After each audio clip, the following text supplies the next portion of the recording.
Yo, what's up mga idol? Kamusta? For today's video, alam niyo na pare, nakikita niyo yung hawak ko? Ito yung mga gel blaster natin dito. Alam niyo yung mga gel blaster ko dito? Mga na-stock na lang. Hindi ko na mga nagagamit. Mga nakasabit na lang yan. Tapos yung iba natin dito mga pellet, hindi ko rin nagagamit. Kaya may naisip akong gawin. Bakit hindi kaya ako magpaano, no? Parang target shooting, no? Babayad lang kayo na 50 pesos. 50 pesos, idol. Tapos target shooting kayo. Nagka-idea ako kasi niyan nung nagpunta ako sa night market nung nakaraang araw. Nakita ko may mga nagpapa-target shooting dun ng mga gel blaster. 100 pesos. Tapos pwede na kayong gumamit ng gel blaster. Tapos may premyo. Pero hindi yan yung gagawin natin ngayon. Nagkaroon na ako ng idea dahil nga ang dami ko ditong mga gel blaster. Tapos hindi ko naman nagagamit. Pero eto, may ipapakita ako sa inyo, pre. Eto, gas type na airsoft, pare. Eto, maganda to, no? 1911 WE gas type. Pero bago yan, magsha-shoutout muna tayo. Eto, shoutout sa'yo kay J Cool. Yan, ang ganda ng pangalan mo, no? Pa-shoutout, Lods, new subscriber. Yun!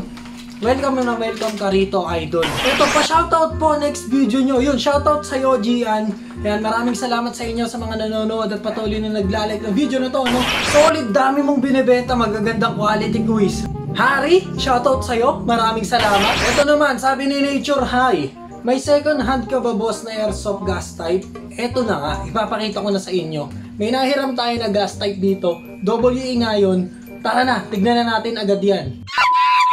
So guys, itong ipapakita ko sa inyo is ito yung WE Airsoft Gun Gas Blowback, pare. Ito 1911 yan. Ngayon lang tayo makakapag-review ng WE dito sa channel natin, pre. Kadalasan kasi ng mga nire-review natin is yung double bell.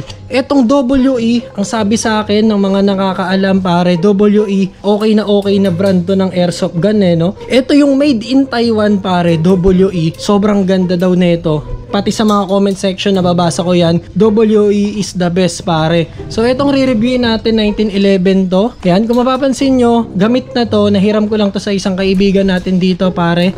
Lahat ng parts nito metal, pare. Pagdating dito sa may handle, metal yan. Yung slide niya, metal yan. Yung hammer niya, metal din, pare. At etong magazine niya, syempre, metal yan, pare. Yung mga gas type natin, lahat ng gas type na handgun, pare, dito kinakargahan ng gas yan, dito sa may magazine. Kaya kailangan talagang etong magazine niya is metal, pare. So kung makikita nyo rito sa ilalim, dito yung kargahan ng gas niya. Yan, eto, dito sinusuot yan. Ito yung gas, dito sinusuot yan. Tapos, so bilang lang tayo ng 10 seconds pagkakargahan. Kakargahan, 1, 2, 3, 4, 5, 6, 7, 8, 9, 10. Okay, may karga na yan. So kung makakapain nyo to, sobrang lamig nyan guys. Kaya kailangan to painitin muna. Ayan, ganyan-ganyan ninyo para uminit siya.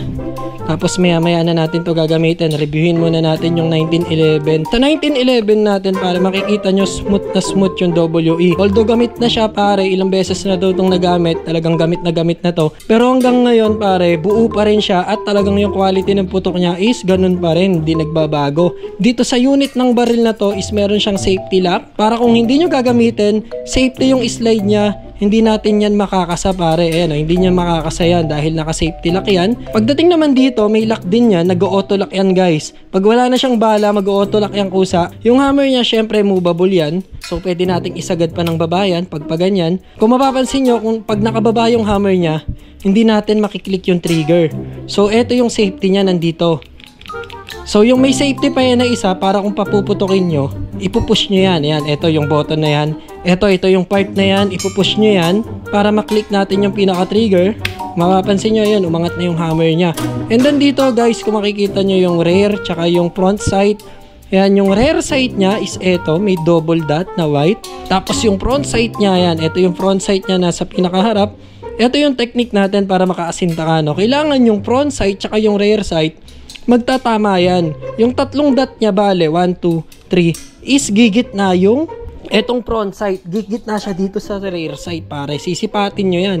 Kailangan masipat nyo yan. Pagdating naman dito sa loob nya, guys, etong part na to is metal din. Kung mapapansin nyo, yan, metal din yan.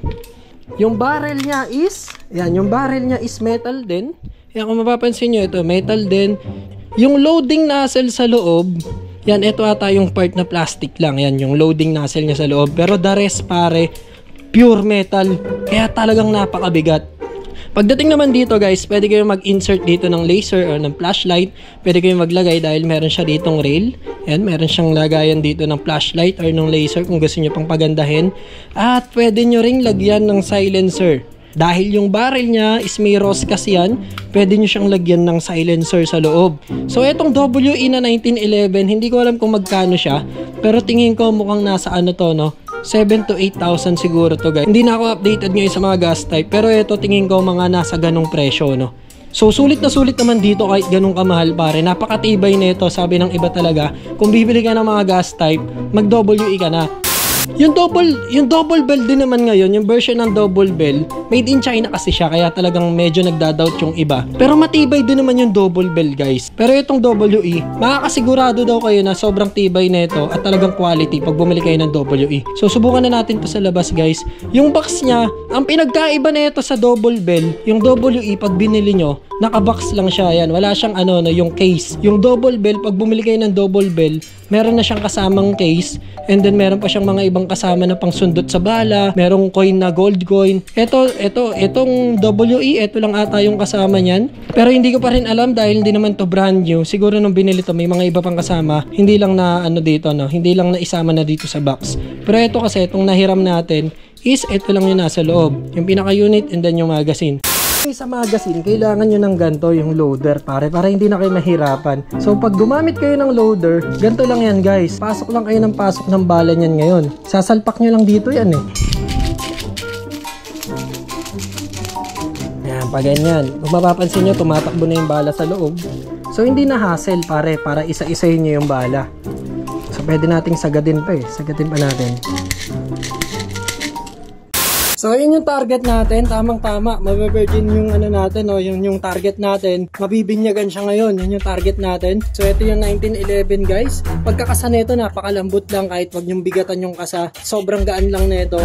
Ayan, kung mapapansin nyo, ganun, isang bitaw lang. Tapos tuloy-tuloy na yan, push nyo lang to para tuloy-tuloy lang din yung baril natin. So 3, 2, 1, let's go! 1, 2. Guys, yung blowback niya napakatindi. Tsaka yung palo nung ano, yung palo nung baril.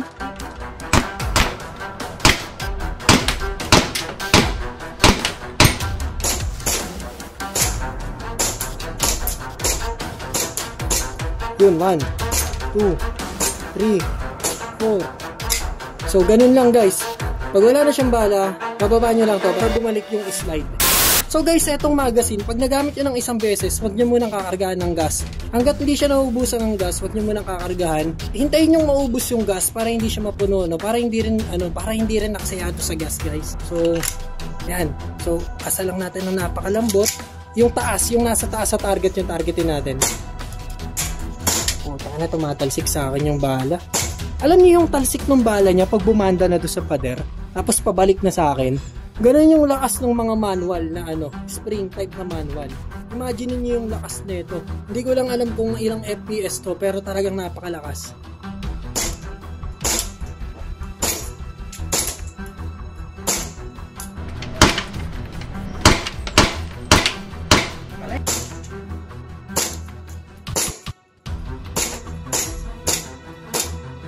Yan guys, ibig sabihin nun, wala na siyang gas. So, doon nyo lang siya kakargaan ng gas ngayon. Yan. So, kung makikita nyo, yung royal na lata, saka istiko na plastic yung tatargetin natin ngayon.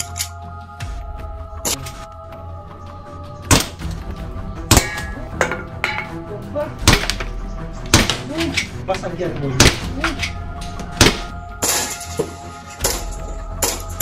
Yun, wala nang bala.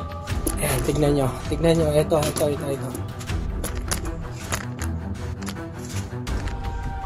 Kung makikita nyo yung lata, ayan o. Ito yung tama niya, pre. Baon siya, pero para tignan nyo, butas o. Wasak yung lata, pre. Tumagos pa yan, halos tatagos na sa likod. Ito yung nasa likod niya, ayan o. Halos tatagos pa. Halos lumabas yung bala. Talagang napakalakas ng pressure nito, guys. Yung stigo na plastic, yan, makikita nyo, butas-butas din yan, grabe. Uy, putang ina, butas na butas yung likuran. Wow, ganda nito. Ganda nito, buti na lang nakahiram ako tapos naipakita ko rito sa video natin. Sobrang ganda, 1911 WE pare, the best. So yun guys, no, bago ko tapusin yung vlog na to, sa mga nagtatanong kung magkakaroon tayo ng Lazada shop, magkakaroon tayo ng Lazada shop kasi balita ko sa Lazada, okay lang naman yung mga ganito, no. Meron tayo ditong C.1911A Plus. Ito bago to guys, papakita ko sa inyo, Colt, pero ito C.10A Plus. Katulad lang siya nung K35, pero magkaiba sila ng suppressor. Yung suppressor nito, ito mas mahaba. Bakal din, katulad din do sa sa K35. Ganito yung suppressor nung K35, bakal siya. Ito namang C.10A Plus, bakal din, pero mas mahaba. Papakita ko to sa inyo next video. Meron pa rin tayo ditong Q-Series. Lahat ng Q-Series kompleto. At ito, yung bakal natin dito. Ito, ang daming nakakalimot dito sa bakal na to eh. Ito yung pinakamura natin na full metal pare. Kaso nga lang naka-plastic siya. Yung mga full metal natin dito, mga naka-box yan. Katulad nitong C.1911 Plus. Ang haba din ng suppressor niyan. Ito, bakal to, maliit lang. Pero mas mura to sa mga metal na naka-box. At malakas din to pare. Ito siya, ganito yan Yan, ganyan siya. Kung makikita nyo, bakal yan. Lahat dyan bakal, pwera lang dito sa trigger. Tsaka yan, ito yung plastic na to. Pero yung body niyan lahat is slide bakal, lahat yan. Sa mga naghahanap ng Beretta na Q9, meron din. Ito, black pare. Sa mga nagtatanong naman kung full metal ba yung mga Q-Series, hindi po sila full metal, no? Pero solid plastic yung mga yan. Mouser, pare, Mouser. Ito, Mouser. Available pa rin yung Mouser, guys. Napakaganda ng Mouser. Full metal din yan. Pwera lang dito sa may handle. Pero yung gitna niyan, metal din. Ito lang yung brown side na yan. Plastic siya, pero ito kalahatan yan full metal, tapos dalawa yung magazine niya nakasama, isang maliit at saka isang mahaba. Sa rifle naman, itong 1977 na rifle natin dito ay pinaka solid dahil bakal yung buttstock niya, natutupi din yan at may kasamang tali, may kasamang flashlight at solid din yung magazine niya, medyo mahaba. Solid yung putok nito guys, maganda to. Sa mga bala naman, available yung 0.20 grams sa atin dito at meron din tayong nakapak. Yan, ito 0.20 grams sa kapak, kung gusto nyo mas mura to 130 lang.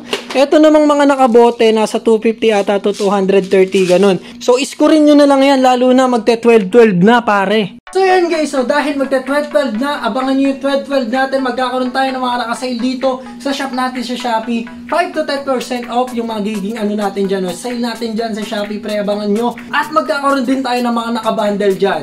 Kung gusto nyo ng sniper, babundle natin yan ng handgun sa mas murang halaga. Yun lang guys, maraming salamat sa inyo. Kita-kits tayo next video. Abangan nyo yung Lazada natin guys. At kung mag-order kayo, wag na muna kayong mag-flash. Lalo na kung metal yung orderin nyo. Dahil baka kasi magka-leche-leche na naman. So yun lang guys, JNT number 1. Bye-bye!